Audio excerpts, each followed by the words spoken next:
انیس صاحب، جیسے ہمارے دین اسلام میں مرد کے لیے 4 شادیوں کی اجازت ہے اگر وہ انصاف کر سکے تو مجھے یہ بتائیں، اگر کسی شخص کی 2، 3 یا 4 بیویاں ہوں اور وہ جیون ساتھی پالیسی لینا چاہے تو اسٹیٹ لائف اس کے لیے کیا پروویژن فراہم کرتا ہے؟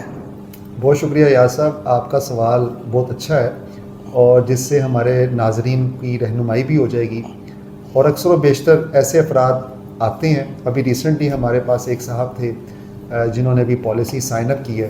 ان کی بھی اتفاق سے 2 بیویاں تھیں. اچھا. تو جب ان کو جیون ساتھی پلان بتایا گیا تو وہ بہت محظوظ ہوئے. انہوں نے کہا کہ بہت اچھا پلان ہے یہ. تو انہوں نے پھر اپنی بیگمات کے لیے 2 جیون ساتھی پلان جو ہے نا وہ اڈاپٹ کیے. اچھا اچھا اچھا اچھا. تو آپ کے سوال کا جواب بھی اسی میں ہے کہ اگر کسی کی 2 بیویاں ہیں تو وہ بالکل ان کے لیے جیون ساتھی پلان لے سکتا ہے. فار ایگزامپل فرسٹ بیوی ہے تو اس کے لیے وہ الگ پلان لیں گے جس میں وہ، کیونکہ دونوں کی پالیسیز ہو جاتی ہیں ایک ہی پلان کے تحت، دونوں کے پروپوزل فارم فل ہوتے ہیں، دونوں ایک دوسرے کے نامنی ہوتے ہیں.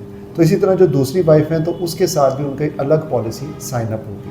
یعنی کہ ایز اے جیون ساتھی وہ اگر 2 بیویاں ہیں تو 2 پلانز وہ لے سکتے ہیں. مطلب انیس صاحب، اگر 3 بیویاں ہیں تو وہ 3 پلان لیں گے، اگر 4 بیویاں ہیں تو وہ 4 پلان لیں گے. بالکل ایسا ہی ہے. اور اس کے علاوہ ایسا بھی ہو سکتا ہے کہ اگر وہ انڈومنٹ پلان لیتے ہیں جو ہمارا سب سے زیادہ فروخت ہونے والا منصوبہ ہے، اس میں وہ ڈائریکٹلی اپنی بیگمات کو نامنی کر سکتے ہیں. سب کو کر سکتے ہیں. سب کو کر سکتے ہیں. 3 ہیں، 4 ہیں، 2 ہیں.